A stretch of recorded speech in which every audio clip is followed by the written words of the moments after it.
Hey guys, this is Hunter from Black Valve, another episode of Head to Head, microphone versus microphone. We've got a whole series ahead for you, 17 videos coming at you live from Black Valve Media. So a little bit about me, Hunter. I have a little bit of knowledge in the audio world. I started in music, that was my thing. I liked recording music, I grew up on that. I went in the 8th grade, I knew I was going to Tri-C for audio recording technologies. Wait, what is it called? I went there for 10 years. No, Recording Arts and Technologies. This was a program dedicated to music recording and sound in general, and it was a wealth of knowledge program. So I have a little bit of knowledge end to end in the recording world. Obviously, I work more in the video world now, and a lot of that knowledge stretches across the whole way. So today I'm going to give you my best advice or opinions on these types of microphones, because we're getting into a place now where we are taking advantage of them more often. For these tests, we're going to be using a Sound Devices 552. Now, this is a location audio recording bag with excellent preamps in it. And when I say excellent, I mean excellent. They are really good preamps built into these field mixers. One of the reasons I went with this bag, very inexpensive. It's a 2-channel recorder, but the preamps are to die for. They are transformer based, which is expensive to get from the get. This is 5 of them in a bag for, I think I got it for $1,000 with accessories. So I use this thing for almost everything. I've put ribbon mics through it. I've put condenser mics, a little bit of everything through this bag, and absolutely love it. If I'm going to go into a recorder or into a camera or anything like that, I hit this thing first. It has limiters built in as well, so if you got a little rambunctious, it holds it down, and you're not going to get any digital clipping. Today we have the Electro-Voice RE320 versus the Rode Procaster. These mics actually look very similar, and they're almost literally the exact same length. They're both end address. They have very similar windscreens built into them and a very similar interference pattern here. Now, this one actually has a bunch of fake lines on the side that are just aesthetic, that kind of make you think it's doing what this is doing. But it's really just from here on is your interference pattern. And what that does is the pattern they choose here affects how much rejection it has, or it just pretty much the technology and design. Like every edge and corner of this is well thought out in the process. Now, let's talk price, because that's one of the biggest considerations when it comes to buying a microphone. My personal opinion, most microphones can sound good if you use them in properly. When it comes to, it sounds better, X, Y, and Z, the biggest thing is the source and the person. Person to person, microphones sound different because everyone sounds different. Some mics have accentuations or dips in areas that can actually help someone's voice. So the best thing to do is to get out there and try to, if you're going to be choosy, try as many as you can on your voice. Or if it's for someone else's voice, try as many as you can. When you go to the studio, one of the first things they do is line up 2 or 3 mics you think are going to be great for that source and try them, because you don't know until you try. That's exactly what we're going to do here today.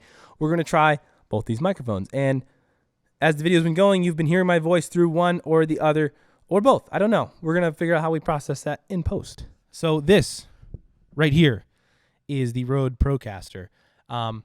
I'm listening to both of them. I have this on my right ear, this on my left ear, which is kind of hard sometimes to tell the difference because my ears actually hear differently from one to the other, which is a big disadvantage when listening to stereo sources. But this mic on my voice, I have no problem with. It sounds good. Now, if I'm right here, I am getting some plosives, but a lot of times you wouldn't want to be either this close or talking this directly into it, or you'd have a pop filter, kind of however you want to use it. Now, one little trick I may do is if I was on camera like this, put it down here like this. Now the plosives are going over the microphone. But yeah, I'm mostly just talking so you can hear my voice on this microphone, which I think it sounds spectacular. Now, it rocks in at the price of $238-ish. In that whereabouts, shipping, whatever, tax, whatever you end up with. That's a pretty good bargain if you're especially just looking for one microphone to stream with, podcast, radio show, whatever you're doing. This microphone with one person speaking into it, I'm liking it. I'm loving it. I would say if you needed 4 mics for a podcast sit down, you wanted them to match, great option. I'm liking it. I'm sitting here, I'm listening to it, and I like it. But there's some drawbacks. I think build design may be one of the flaws here. It feels good, but will it last? 10-year warranty on this microphone. So maybe it's good. Maybe I'm wrong. But Rode in general, I feel like is just a little bit less good with their internal components as far as other brands. Now, let's talk about the heavy hitter over here, the RE320, the copy of a legend, the RE20. Now, that microphone has been around for a very long time and is one of the quintessential radio broadcast microphones. Now, how does this stack up to it? Now, one of the biggest things, and I haven't used RE20s a ton, but I have used them a handful of times and can tell you that the output on this microphone is much higher. Other things, it's a little brighter. I have seen other videos of them comparing side by side as I went to go buy this microphone. But this has been my daily driver for gaming, for streaming, those kinds of things. This sits on my desk and is my workhorse. I like it because it's black, because I like aesthetic. So I don't even know. Like, honestly, if this was parked next to the RE20, I'd grab this sucker because I like the way it looks, and that's important to me because it's on camera. I like it nightmared out. I think that's sweet. And as far as audio quality goes, it is a little more accentuated in that top end, which I'm kind of a fan of for my voice. I don't think it's a bad thing. It comes down to preference. Now, this thing, for $300 is what I just saw it for. $299 is the retail. I see it as low as $209. I don't remember what we got these for, but I know we have 2 of them, and for the price, I mean, it looks the legend, and it's got the blacked out look. It also has a flat and low dip mode. That low dip mode actually is a bit of an advantage the closer you get with that proximity. This is a little more accentuated in the bottom, which I think I prefer for me. It kind of gives that radio low end, heavy duty vibe. But yeah, same side effects here. If you're right in it, you can get plosives and air. So I generally do this technique because I'm generally speaking to a camera. So I speak a little over it so any of those plosives stay away from the microphone. I prefer that over a pop filter just because of aesthetics, and being on camera is a lot of what we do. Some considerations. This mount feels much more superior as far as positioning. Oh, now that's actually the arm thing failing there, which is kind of lame. I feel like this was a little more of a heavy duty thing, and I thought I could crank that down, it wouldn't slip. But if the weight gets out over here, well, that's actually the threads letting go. So maybe if we went around once, the threads wouldn't want to let go. Whatever. Choose your mic stand wisely. But yeah, this mechanism here, it very much stays where you put it. No matter where you're at. This is the stock clip that comes with it. There is shock mount options out there, and it is, I believe, the same exact size as the RE20. So any accessories should just work, across the line there. Yeah, I unplugged it. But yeah, this size should be the same as any old RE20. So there actually is a little pin out here. Is this something that's coming loose, or is this supposed to be? Yeah, I think that's a keeper. Yeah, and you run it through that slot, and then if you spin it, it won't come out. So neat little deal there.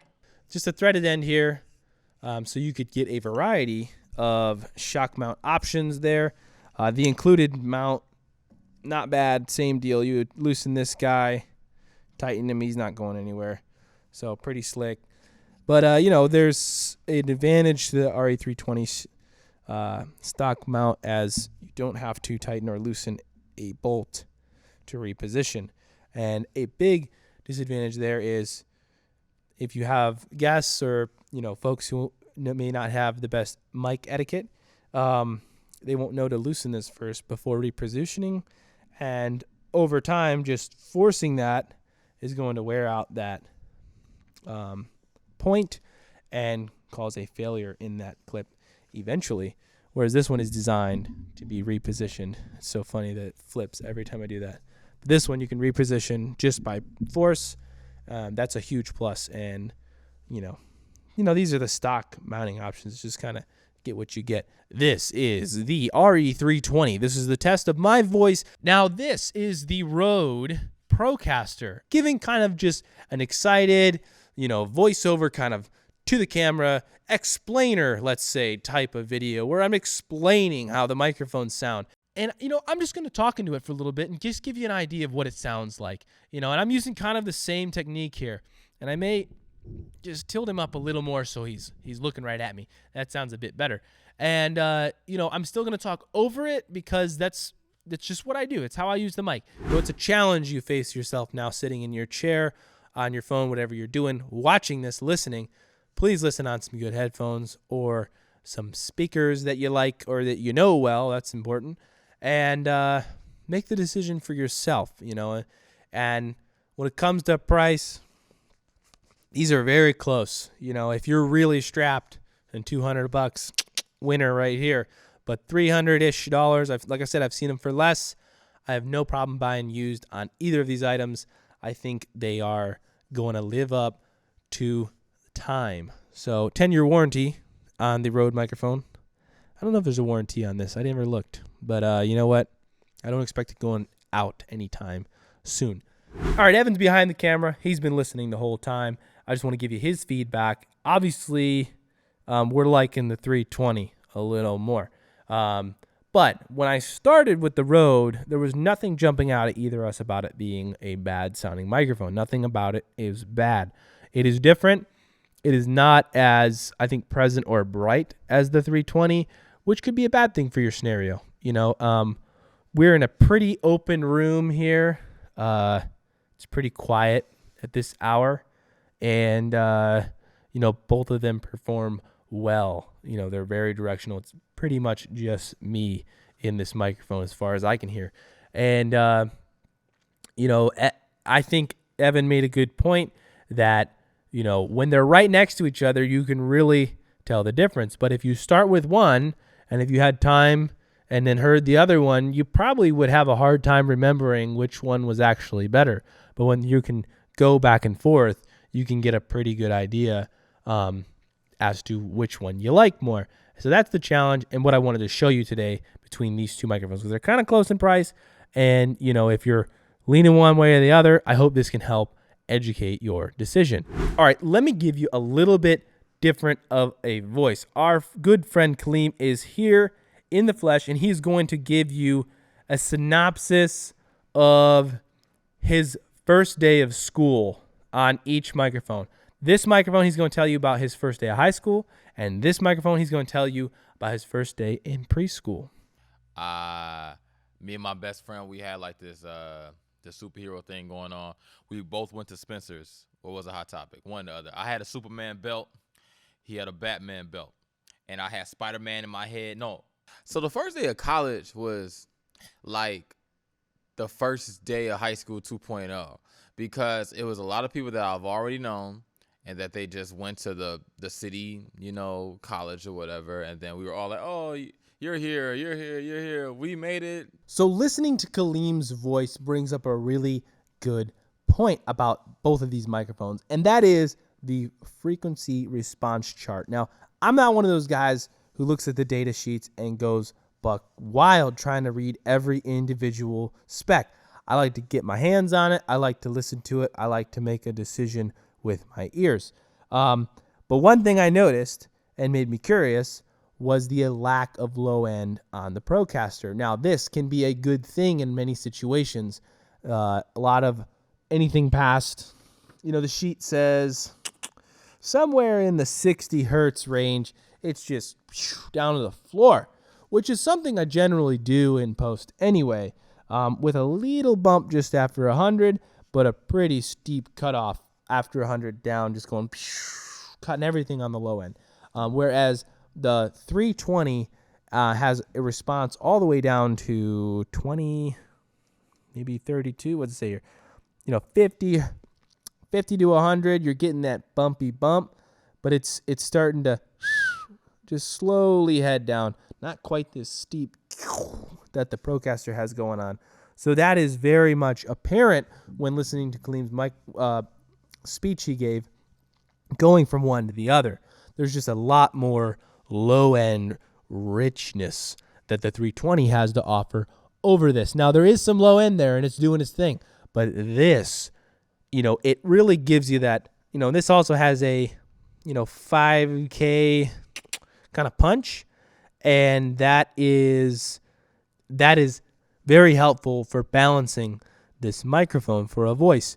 Now, on their spec sheet, you can see that the switch with the low cut, they're saying that the low cut is specifically engineered for a kick drum to give you rock solid tone, punch, and point. I don't know. I think I'd just go flat and make the decision on the EQ personally. But then the flat is engineered for voice, acoustic instruments, and amplified instruments. So, the flat is flatter of the two. But you can also see the proximity here, 1 centimeter. You get about 15 dB increase at about 110 hertz. Pretty substantial. So you can tell the difference of me here, and then more like 1 centimeter, the amount of the low end that is increased. That's just any microphone that suffers from proximity effect. Omnipolar patterns being those which are not affected by it. This is a cardioid polar response, and you can actually look and see their different polar responses in different frequency ranges, which is pretty slick, that they do all of that work for you. I think most data sheets include that, but you know what? It's just nice. These folks over here at EV. Whew. But again, I don't really get caught up in spec sheets. They're not for me. I like to just hear them. I feel like you know right away which one you want. I think these videos are very important. I always am looking for the versus video because, you have that list of things you want to get or are thinking about between each other. And sometimes a video like this can help you make that decision. So thanks for watching. This has been a head-to-head microphone shootout, and look for more of those coming at you.